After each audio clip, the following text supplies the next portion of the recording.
All right, y'all, welcome to the show. I am here. I am dressed like a grandpa. I don't know what it is about this outfit. It's something about this, like, brown, sort of fluffy jacket and this shirt combo.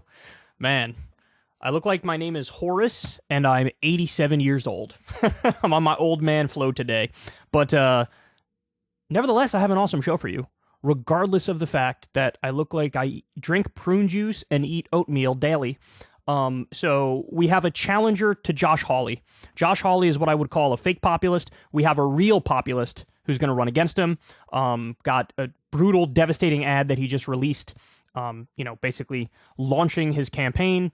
And later on, I also got Tucker Carlson coming to simp for the Bolsonaro fans who stormed the Congress in Brazil. Needless to say, he's already twisting facts and outright lying. We have a Republican congressperson getting absolutely owned with like 2 sentences on the floor when arguing about the very first bill that the Republicans did, which is repealing the 87,000 new IRS agents. Now, by the way, I have some information on that you've probably never heard before. Super important context that you need to know in order to make, have a fully formed opinion on it. And then also I have some new numbers about how climate change is getting worse and worse and worse. And everything's getting hotter and hotter and hotter. And the data is sort of astounding. So we're going to dive into that. Anyway, without further ado, let's do it here. So Lucas Kunce is a populist Democrat in Missouri. And he's running against the fake populist, Josh Hawley. And he just released a new ad, which launched his campaign here. Let's take a look, and then I'll tell you a little bit more about this guy. My name is Lucas Kunce. I've done a lot of running in my life. Running to stay healthy, running to fight for my country, running to defend democracy. Oh, and by the way, that guy you're looking at, that's not me. That's our current U.S. Senator Josh Hawley. This guy. Or maybe you'd better recognize him running for his life a few hours later. I swear, this coward's always running from something. And now, this is the guy who's writing a book telling every single one of us how to be a man. Now, this is me. Wait, I need to pause this. Josh Hawley has been leaning in on this, this manhood thing. Like, I'm going to show you how to be a real man, bro. And, it is so obvious he's just trying to copy Jordan Peterson after seeing Jordan Peterson's success. But he's not good enough at it to try. And then also, by the way, I don't want a politician barking orders at young men or young women and saying, you know what, this is how you gotta be, bro. No, hold on. Your job is to serve us. Your job is public policy. Your job is to make sure, the roads are good, the wages are high, there's security. This is what we don't need a lecture on standing up straight and cleaning your room from you, Josh. It's just such a shameless move on Hawley's part. 'Cause everybody knows what he's doing. Everybody knows it's like a grift to try to get more popular. To be like, I could be like Senator Jordan Peterson, bro. Just give it up. Give it a rest. Lucas Kunce, running for Senate. I wasn't born with a silver spoon in my mouth, but I did have the support of my community, which made me who I am today. When things get tough, Missourians deserve a U.S. Senator who will stand up for them, not run away. That's why I'm running to replace Josh Hawley, because we couldn't be more different. When his banker daddy sent Joshua to a fancy prep school miles from his hometown, my family in Jeff City was relying on our neighbors to survive bankruptcy and medical bills. When he graduated from law school, he joined one of the world's most elite corporate law firms. I joined the Marine Corps to pay back the community that took care of me. When he was climbing the ladder to become another corrupt politician, I was serving my country and working to put an end to overseas wars. When giant corporations were stripping Missouri for parts, he attacked workers and shipped our jobs away, while I fought to take power back for American workers and small businesses. And when he voted against relief for vets like me who were exposed to toxic burn pits, I stood up alongside thousands of veterans to hold him accountable. I'm Lucas Kunce, and I approve this message because Josh Hawley is a fraud and a coward. And by the time I'm done with him, the whole world's gonna know it. So keep on running, Josh. Keep on running. He sort of wrecked him there. Look, he brought up specific policy issues, too. Shipping jobs overseas in favor of the right-to-work laws.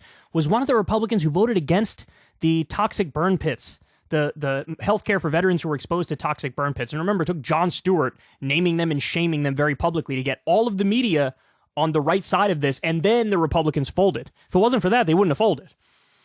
And so, man, woo, this was a good ad. And I like how he said, what'd he say? His banker daddy or something? Oh, yeah, don't do your fake populist tap dance with your Ivy League ass. Get out of here, looking like you should be in an Abercrombie and Fitch magazine. Like, what are we talking about here? So, I think this was a great ad. If there's any Democrat that can win in a red or red-ish state, you're looking at him. Because here's the thing. The establishment Democrats have insisted for the longest time that, oh, bro, we really need moderates to run in these red states in order to have a chance. So in other words, we need Democrats who are basically half Republican. We need Democrats who would vote 50% of the time with the other party. By the way, that's what Manchin does, right? That's what Sinema does, roughly that. I don't know if more or less, right? And what I've been trying to impress upon them for the longest time is that this is a misnomer. This is absolutely not true. Because if you look at, say, Joe Manchin's votes, a lot of his votes are like, I will agree with the Republicans to serve Wall Street, give them another tax cut, give them another subsidy, support the next war. Like, he agrees with them on all these terrible, terrible, terrible issues. So it's not that the West Virginia voters are like, man, we really need to give Wall Street another break and screw Main Street over more. That's not what they believe. It's conventional wisdom, and the conventional wisdom is incredibly incorrect, okay? So what kind of Democrat does have a chance in a red state or a red-leaning state? The answer is a populist Democrat. So what does that mean? Look, some aspects of that I'm going to love, right? Because I'm a left populist. But there are other aspects where it's like, I don't agree, but I get it. So in other words, a guy like Lucas Kunce, I'm not going to expect him to be like anti-gun rights, for example. Now, he may be, I don't know his position. He may be, he may not be, he may be moderate, I don't know. But I'm not going to expect him to come out hard against the Second Amendment in a state like Missouri. I'm not going to expect him to run a campaign based around, protecting abortion rights. Now, look, that's an issue where I'm staunchly pro Roe versus Wade. And so that's the side that I'm on. But would I understand it if in a deep red state you have a Democrat running who just really kind of doesn't talk about that issue or doesn't lead with that issue? You have to understand this. It's basic. It's like gaining power 101. This is like basic pragmatism. So on the social issues, just sort of, hey, back off a little bit, right? But on the economic issues, what these voters, even in red states, want, they want populists. So that means Florida, now it's a red state. 60% of Florida voters voted to raise the minimum wage. They had a direct ballot initiative. 60% were in favor of it. What happened? I thought they were a red state. Trump won there by a decent margin. Marco Rubio won there. What happened? Well, it's more complex than just saying they're Republican and that means they're Republican down the line. No, when you give them a vote on the direct specific issues, they will surprise you. And in fact, I watched a bunch of interviews with Lucas Kunce, and he made some phenomenal points about when they brought direct issues to the voters of Missouri on direct ballots, they always went left. Whoa. I don't know what just happened, y'all. It looks like my power just went out. Very, very weird. It's still out. I don't know. There we go. It's back on. It's back on. Okay, let's see what happens. The DNC just hacked the house. They didn't like that I was telling them the proper strategy. Okay, so that was weird. The internet just went out mid-rant. It's not even raining outside. I mean, it's cloudy, but there's no wind. Very strange. I'll leave it up to you guys. Post in the comment section. Was it the DNC or the RNC that, or was it Josh Hawley who took out my my internet there for a minute? Anyway, all right, so I don't know where I was in the rant. I think what I was saying is Lucas Kunce has a list of issues that Missourians voted on directly. And even though it's a red state, they actually voted in the left direction on a variety of issues. So I also wanted to share this with you here. There's a million videos online of Lucas Kunce giving interviews, specifically when the Afghanistan withdrawal was happening. And I give him a ton of credit because he was one of like 4 people total who was actually affirmatively defending Biden withdrawing all the troops from Afghanistan. All these people who postured and acted like, me, bro, I'm super anti-war, bro. The second they actually saw a withdrawal and saw that it was a little bit messy, they were like, I must run and hide. Who, me, bro? I never said I was anti-war, bro. Did I say get out of Afghanistan? I don't even know what that means, bro. I don't even know what you're talking about. Yeah, I never said anything like that, dog. And it was so infuriating because I was one of those voices too that was out there like, I know it's messy, I know it's ugly, I know bad things are happening, but you know what? It is way better than the alternative. How much longer do you want to stay there? A day? A week? A month? A year? 2 years? 7 years? How much more money do you want to spend there? 5 billion? 10 billion? 1 trillion? What are we really talking about? How many more American lives is it worth? 10? 20? 1,000? How many more Afghan civilian lives is it worth? So anyway, this guy led the charge, and he speaks with moral clarity and authority. Why? Because he served in this war. And so I just wanted to show you a little clip of that. Watch this.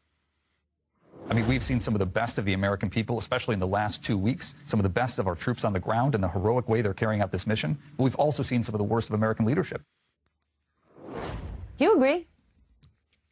Look, well, I absolutely agree about the troops. The people who are over there doing this evacuation in very dangerous conditions, as you've seen, are doing absolutely the bravest, most impossible job in the world, and I'm very proud of them. But as far as the overall picture goes, here's the deal.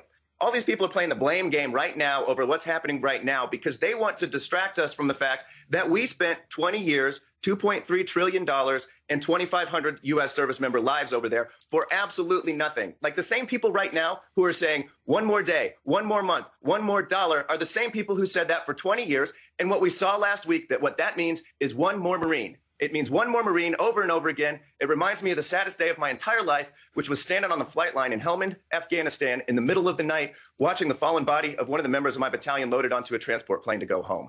These people are trying to keep us focused on what's happening right now because they have been telling the American people that it was worthwhile to spend $2.3 trillion over there for absolutely nothing while they've been refusing to spend that much building up our own country here at home. And we can't let them win. We have to fight back against that narrative because it's wrong. And it's just part of the systematic institutional dishonesty that has us in this position right now.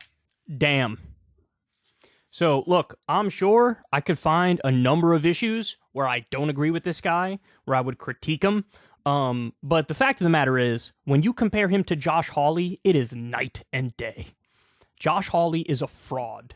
Josh Hawley is a fake populist.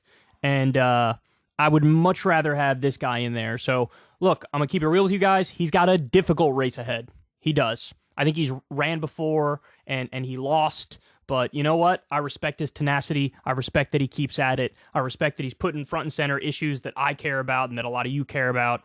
And I wish him the best. Hey, y'all, do me a favor and like and subscribe. It helps out big time in the algorithm. Click the bell as well for notifications when videos drop. And watch that video on screen right now. You know you want to.